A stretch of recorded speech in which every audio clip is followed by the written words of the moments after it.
నాకు టాలెంట్ లేదు, నాకు వేరే సామర్థ్యాలు లేవని చెప్పి నువ్వు అనుకోవాల్సిన అవసరం లేదు. దేవుడు ఈగనే వాడుకున్న దేవుడు నిన్ను వాడుకోడా. దేవుణ్ణి నీలో ఉన్నది దేవునికి నీ ద్వారా కావాల్సింది నీ సామర్థ్యము, నీ టాలెంట్ కాదు గాని నీ సమర్పణ కావాలి. దేవునికి స్తోత్రాలు చెప్తా. నీ సమర్పణ దేవునికి కావాలి. ఏ హృదయం అయితే సమర్పణ కలిగి దేవుని సన్నిధిలో మోకరించగలుగుతుందో, ఏ హృదయం అయితే సమర్పణతో దేవుని సన్నిధిలో తమ హృదయాన్ని కుమ్మరించుకుంటుందో, ఆ హృదయాన్ని ఆ వ్యక్తిని దేవుడు ఏం చేస్తున్నాడంటే బహుబలముగా వాడుకుంటాడు. హల్లెలూయా. బహుబలముగా వాడుకుంటాడు.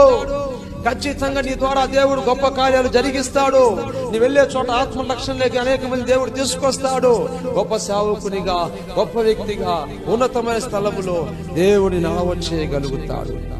అయితే నీ సామర్థ్యము కాదు, నీ సమర్పణ ప్రభువునకు కావాలి. నువ్వు ఏ సమర్పణ కలిగి ఉన్నావు, ఏ సమర్పణతో ఏ ఆశ కలిగి నీవు దేవుని సేవిస్తూ ఉన్నావు, దేవుని అడుగుచూ ఉన్నావు. ఈ రోజు ప్రభువుని అడుగుతూ ఉన్నాడు. రోజు ప్రభువు నిన్ను అడుగుతూ ఉన్నాడు. నీ హృదయం ప్రభువుకి ఇస్తున్నావా? ఒక సమర్పణ కలిగి ఉన్నావా? దేవుని దగ్గర ఒక తీర్మానం చేసుకోగలుగుతున్నావా? దేవుని రాజ్య నీతిని వెతకగలుగుతున్నావా?